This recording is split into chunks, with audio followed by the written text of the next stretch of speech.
Olá, começa agora mais uma edição do programa Cidadania em Debate, produzido pelo Tribunal Regional Eleitoral de Mato Grosso, em parceria com a TV Assembleia.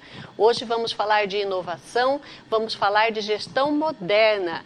E como não poderia deixar de ser, o Tribunal Regional Eleitoral de Mato Grosso inova mais uma vez e sai à frente no cenário nacional, desta vez por meio da Corregedoria. A Corregedoria Eleitoral em Mato Grosso criou um sistema inédito chamado Sistema de Registro de Ocorrências Penais e Inelegibilidade. O que significa isso? É um sistema que rastreia todos os processos penais em trâmite na Justiça Eleitoral, desde a fase de inquérito até a fase final do processo, ainda que haja recurso em segunda e terceira instâncias.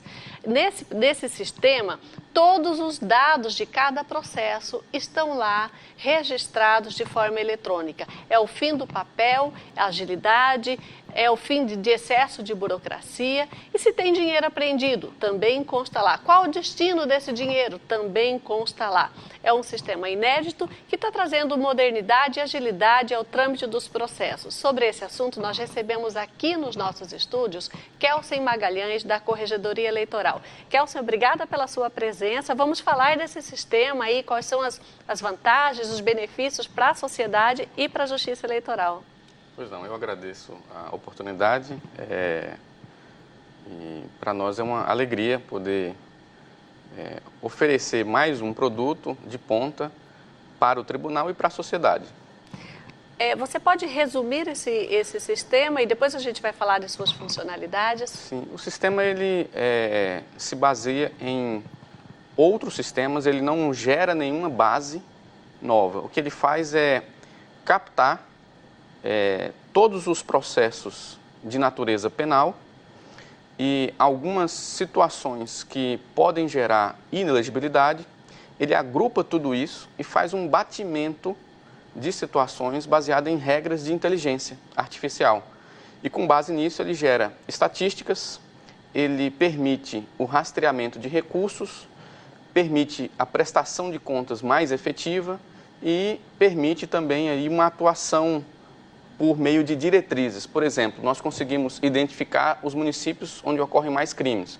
É claro que é uma tendência natural de que isso aconteça em todos os lugares, nas capitais. Mas aí quando você pega o 7º lugar, que é uma cidadezinha muito pequena, você identifica que há algo ali que precisa ser feito, né? Ou senão a gente identifica também o tipo de crime que acontece. Ou aqueles municípios em que há uma incidência muito grande de menores praticando crimes eleitorais. E isso faz com que a gente possa trabalhar melhor essas questões para prevenir a ocorrência de determinados crimes. E pelo Sirope também dá até para definir e ver com clareza a competência para julgar cada processo. Sim, com certeza. Você falou em menores, né? Sim, baseado nessas regras, o que a gente faz é procurar identificar situações que poderiam deslocar a competência. Por exemplo, se ao tempo do fato, a pessoa que praticou o fato era menor, essa competência é da Justiça da Infância e Juventude. Então, com base nessa regra, eu já informo ao juiz de que essa situação é uma situação de possível declínio de competência para a Justiça da Infância e Juventude. Mas a gente faz muito mais do que isso. Nós identificamos, por exemplo, situações de incidência ou possível incidência de foro por prerrogativa de função. Então, por exemplo, lá há um processo e uma dessas pessoas, por exemplo, um prefeito, um juiz, um promotor, um deputado, eventualmente pode ser acusado da prática de um crime. Esse processo ele tem que tramitar na instância correta para ser válido.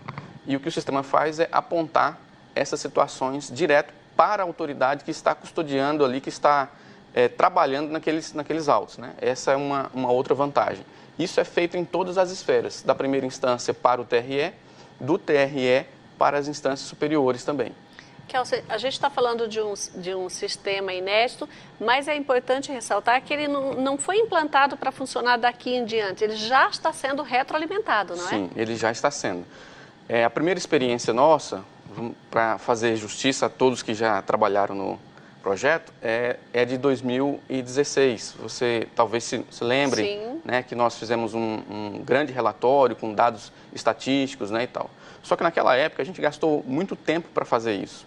Hoje, esses relatórios são gerados praticamente automaticamente, é questão de minutos. E essa nova versão está em funcionamento desde fevereiro.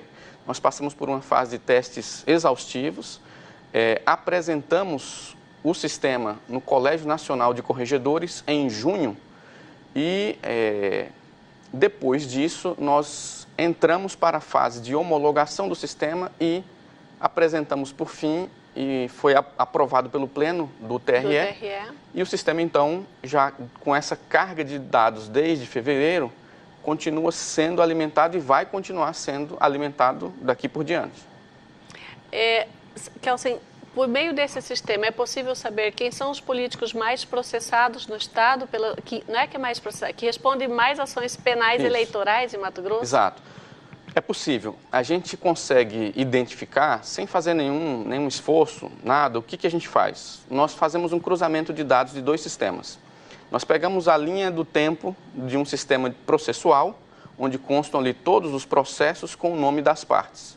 E fazemos um cruzamento vertical com outro sistema, que é o sistema RCAND, que é o sistema de candidaturas. Por exemplo, o RCAND ele tem uma data em que ele é fechado toda eleição. Depois dessa data, todo mundo que foi registrado candidato é candidato, não tem como deixar de ser candidato.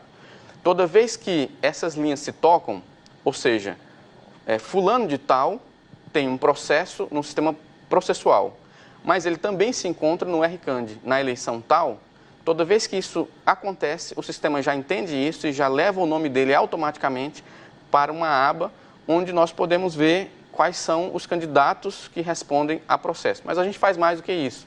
Nós fizemos uma seleção onde a gente identifica quais são os partidos que mais possuem ocorrências, que mais respondem a ocorrências criminais, exatamente baseado nos candidatos. Então, pegamos os candidatos, pegamos os partidos, pegamos os municípios que mais possuem, as zonas eleitorais que mais possuem e os tipos penais.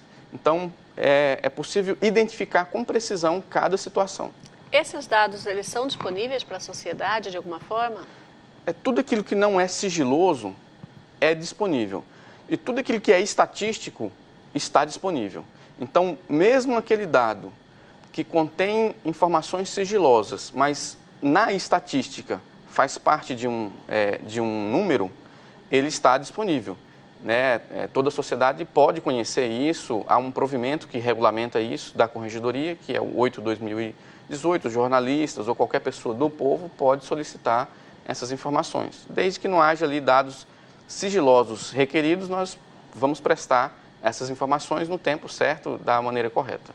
Hoje, quantas ações penais e inquéritos penais eleitorais tramitam em Mato Grosso? É possível você ter um número? A gente pode dizer assim, com uma assertividade maior, tudo que já aconteceu nos últimos 9 anos, né, para ser mais preciso. A gente possui mais de 4.000 processos ou procedimentos de natureza penal que ou tramitaram ou estão tramitando, né? Um terço disso não possui decisão ainda. Então, um terço disso, aproximadamente uns 1.300, um pouquinho mais, estão ainda na fase de receberem uma decisão, ou seja, ainda serão julgados. Uma outra parte, 2/3 disso, já houve decisão, mas cabe recurso ou já foi enviado ao arquivo, né? Com as consequências, ou então se transmutou em pena ou em alguma outra situação.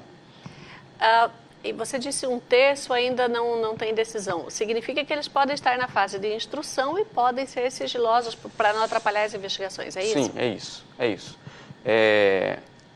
Esse dado aí, ele é pego de modo genérico, né?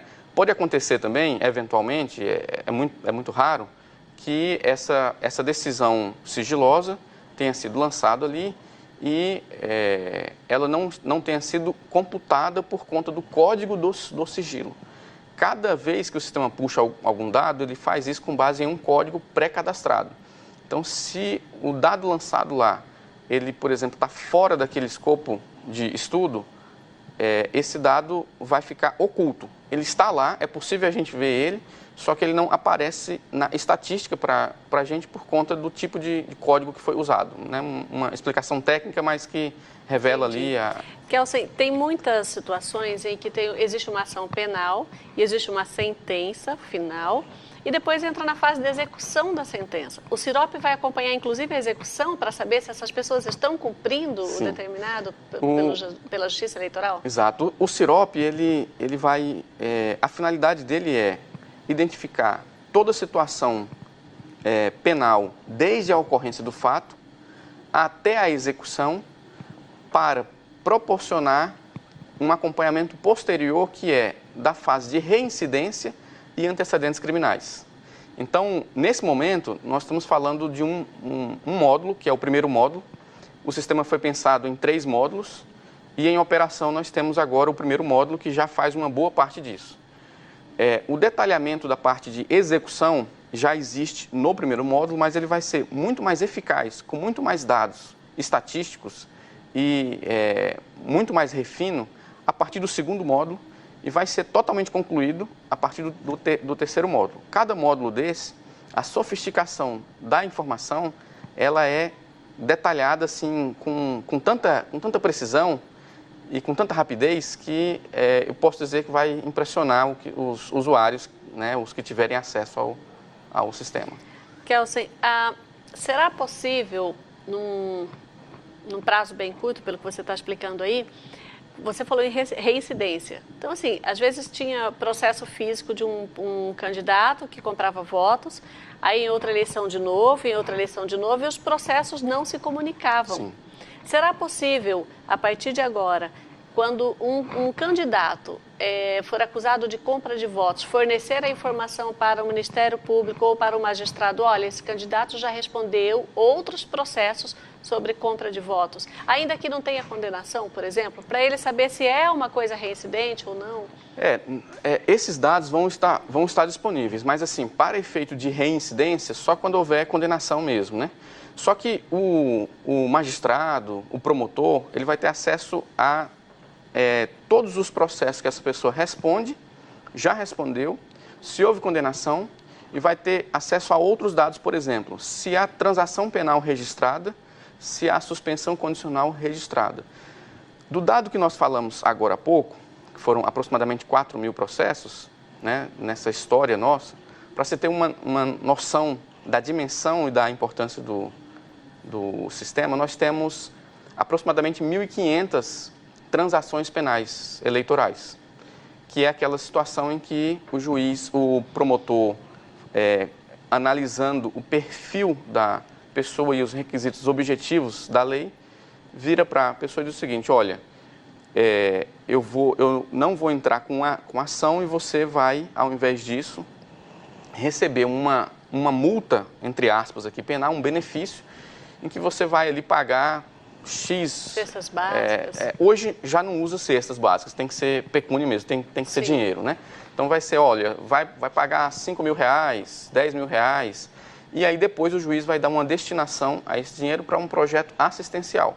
Só que quando ele recebe essa proposta, ele fica impedido de receber nova proposta por 5 anos. E o que a gente não tinha de maneira eficaz era o controle do que acontecia com essas transações e um sistema que possibilitasse uma fiscalização, um auxílio, um cruzamento de dados com essas transações. Então, nós já identificamos... Para evitar que ele fosse beneficiado de novo. De novo, né? A gente tinha isso no Cadastro Nacional de Eleitores, só que o cadastro não se comunicava com o sistema penal, com o sistema processual. Então, a gente pegou um sistema que está no meio disso e faz a comunicação entre um e outro, apontando quando há erro em um e quando há erro em outro. É possível, por exemplo, que ele receba o benefício e o cartório esqueça de registrar no Cadastro Nacional, onde todo mundo fica vendo.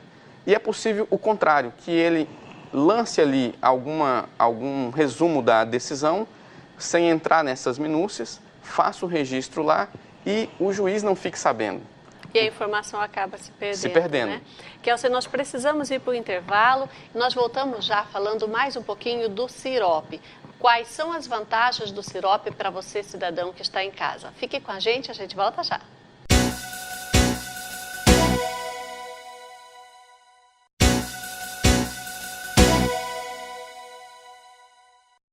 Voltamos a apresentar o programa Cidadania em Debate e hoje estamos discutindo com Kelsen Magalhães, da Corregedoria Regional Eleitoral de Mato Grosso, um sistema inédito no Brasil.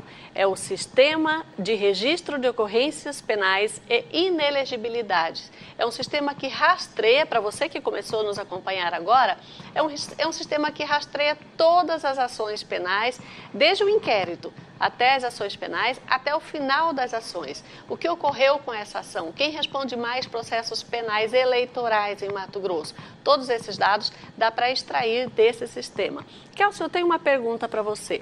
Futuramente, no futuro próximo, na página do candidato na Justiça Eleitoral, será possível o eleitor clicar ali num determinado local da página e saber quais os processos penais que aquela pessoa respondeu ou responde? Sim. É possível, né, fazer isso. É possível também dizer assim, se ele responde ou não a algum processo. Lembrando que nós estamos aí restritos ao universo da justiça eleitoral por enquanto. Embora já haja interesse de tribunais fora da justiça eleitoral em conhecer o sistema e, quem sabe, adotá-lo, mas do ponto de vista da justiça eleitoral, é possível. É possível. A gente está falando muito em ações penais, mas às vezes quem está em casa não conhece. Quais são os tipos de ações penais eleitorais? Os tipos mais comuns, pelo menos. Os crimes? Os crimes eleitorais. Os mais comuns são boca de urna e compra de voto. Esses são os mais comuns. A gente sempre teve, assim, a dúvida ou então aquela suposição de que seria boca de urna, de que seria calúnia, mas a gente tem estatisticamente comprovado que os dois crimes... Em primeiro lugar, qual deles vem? Eles revezam entre si de acordo... Boca de urna e compra de votos. Dos 4 mil que você disse, mais ou menos quantos por cento seria boca de urna e compra de votos? Olha, pegando um universo menor, vamos dizer que aproximadamente 10% dos crimes de 2015 a 2018 estão entre 15% e 20% estão nesses dois tipos, para você ter uma noção de como que é relevante esses dois tipos. Mas existem outros tipos também importantes. Os crimes contra a honra eleitoral também são relevantes. O transporte ilegal de eleitores é um crime relevante também. E o sigilo do voto, que está virando moda, o pessoal ir lá tentar tirar foto ou filmar o voto na hora. Que também é crime. E postar na rede social, que também é crime.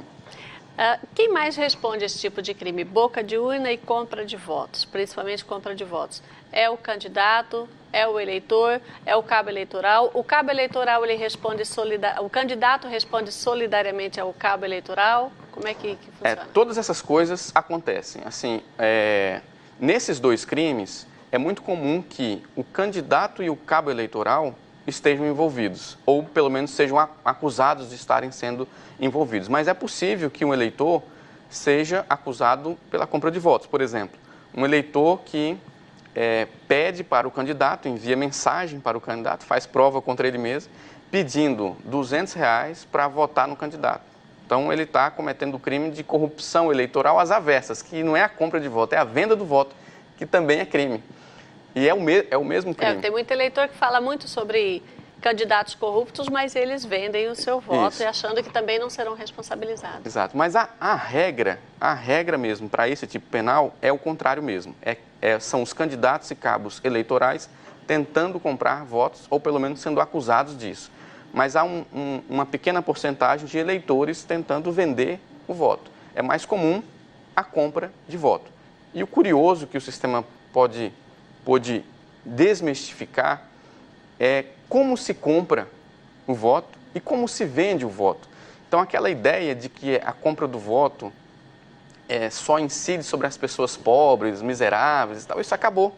Porque a gente... o sistema mostrou. O sistema mostra, por exemplo, tentativa de compra de voto por joia ou empregos. Cargos públicos. Ou então combustível para carros que, vamos dizer, custam mais de R$80 mil. Então, todo mundo está suscetível a cometer esse tipo de crime. Quando a gente analisa estatisticamente, numericamente, os mitos eles caem. É claro que acontece também.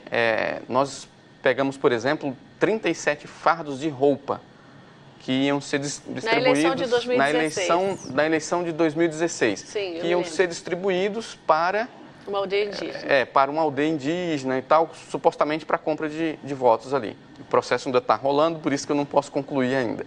Mas nós pegamos também situações em que uma senhora estava atrás de determinado tipo de eleitor, aquele eleitor que tem uma base eleitoral. E ali comprando um voto por tabela dela e das outras pessoas, oferecendo joias. Então, ela ofereceu e alguém recebeu.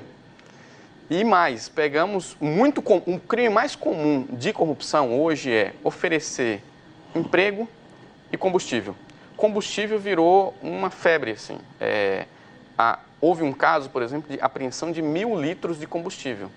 Ou seja, um candidato adquiriu 1.000 litros de combustível para distribuir na semana da eleição em troca de voto, de acordo com que ele Na região do Araguaia. Fosse falando, na região do Araguaia, já que você mencionou. Exato. Então, a gente tem essas coisas e aí você vê, bom, quem é que é o recebedor desse combustível?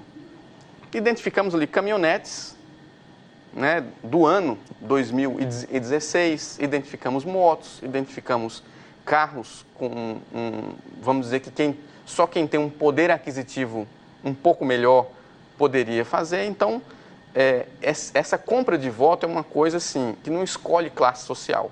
Existem pessoas que estão mais vulneráveis a isso, mas ela acontece em qualquer situação. Existem casos também do eleitor que, ao receber a oferta, denuncia a justiça eleitoral e graças a esse eleitor nós conseguimos condenação em alguns casos, né?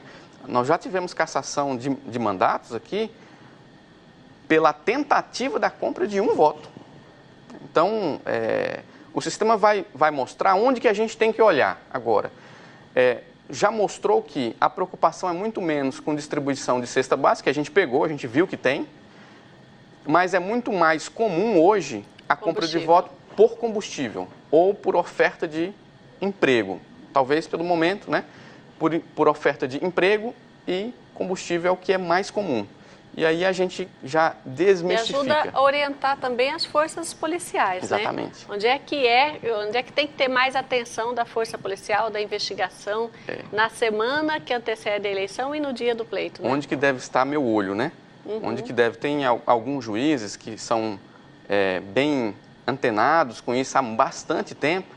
Eu me lembro de uma situação lá em 2008, por aí, de um juiz que se reuniu com o promotor e criou uma equipe com a PM e fez uma espécie de operação em todos os postos de combustível e pegaram um monte de situações, né? Então, você vê que... E essas situações, elas são mais comuns nas eleições municipais ou estaduais?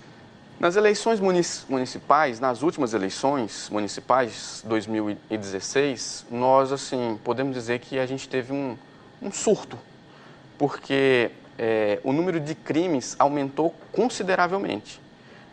Alguma coisa, a gente ainda pode verificar com dados estatísticos isso, mas, assim, se você somar no mesmo período as ocorrências criminais de 2012 e 2014 não alcança o número das de 2016. Então, esse é um dado, por exemplo, que a gente consegue ter que é relevante, né? Que pode orientar a gente, bom, alguma coisa aconteceu nesse período em 2016.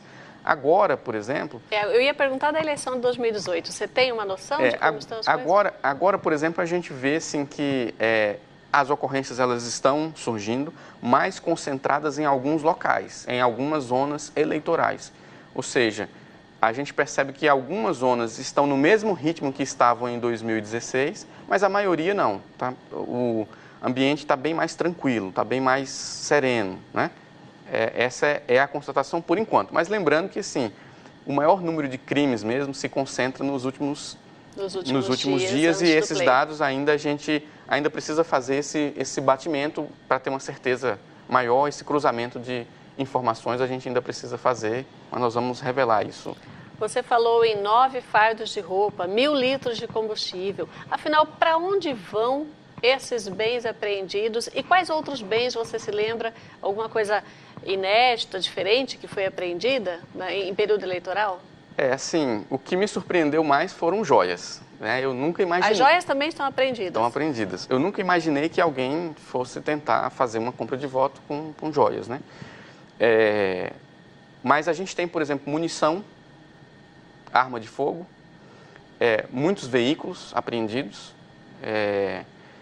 e muito pouco, mas tem, né, bebidas, né, e tal, a gente tem. Então tem um grande número ali, mas o que chama mais a atenção são as armas de fogo, munição, combustível e dinheiro também, né, foi apreendido bastante dinheiro. Dinheiro de compra de voto em notas pequenas? Isso fica fácil de perceber.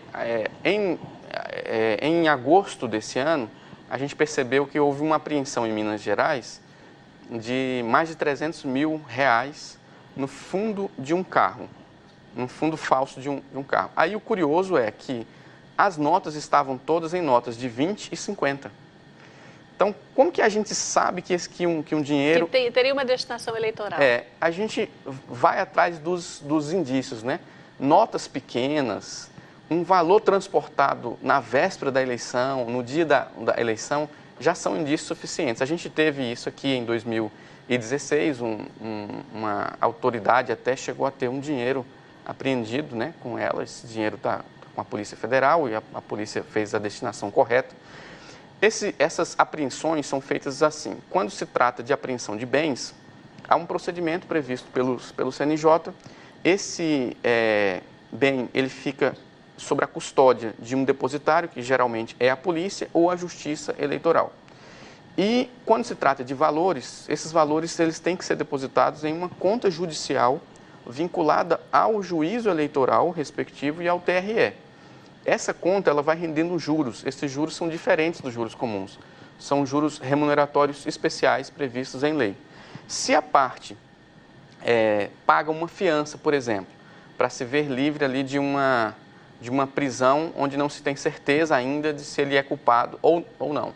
Ele paga fiança. E lá na frente ele consegue provar que era inocente, ele tem direito a receber esse dinheiro. O dinheiro da fiança volta para ele. Da fiança volta para ele com juros.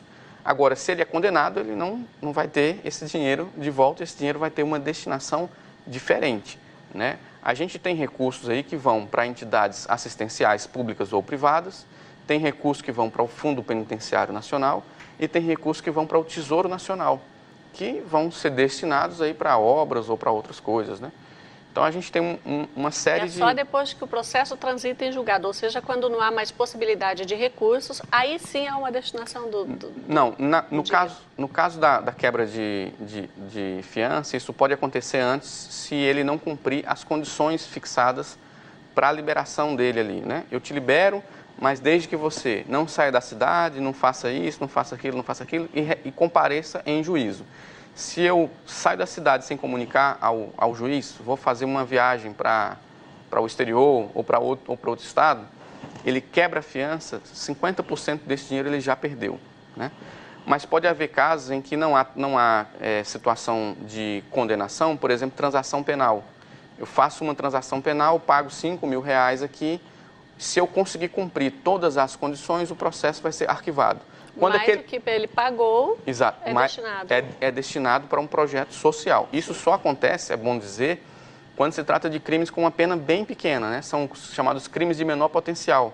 São crimes com pena máxima de 2 anos. Geralmente são crimes com pena de 6 meses. Boca de urna, né? Boca de urna, por exemplo, que não iria dar um regime fechado, dar um regime semiaberto. Então, você, no máximo, iria condenar ele a um regime aberto, que ele iria prestar serviço à comunidade. Desde que não seja reincidente em todas as eleições. Desde que não seja reincidente, né? Kelsey, muito obrigada pela sua presença. Parabéns pelo Sirope, é um projeto brilhante. A Justiça Eleitoral deve muito à Corregedoria por esse trabalho. E a você que nos acompanhou até aqui, acompanha a gente ao longo dos programas. A gente sempre tem novidades da Justiça Eleitoral e de outras instituições para trazer aqui para você. Muito obrigada e até o próximo programa.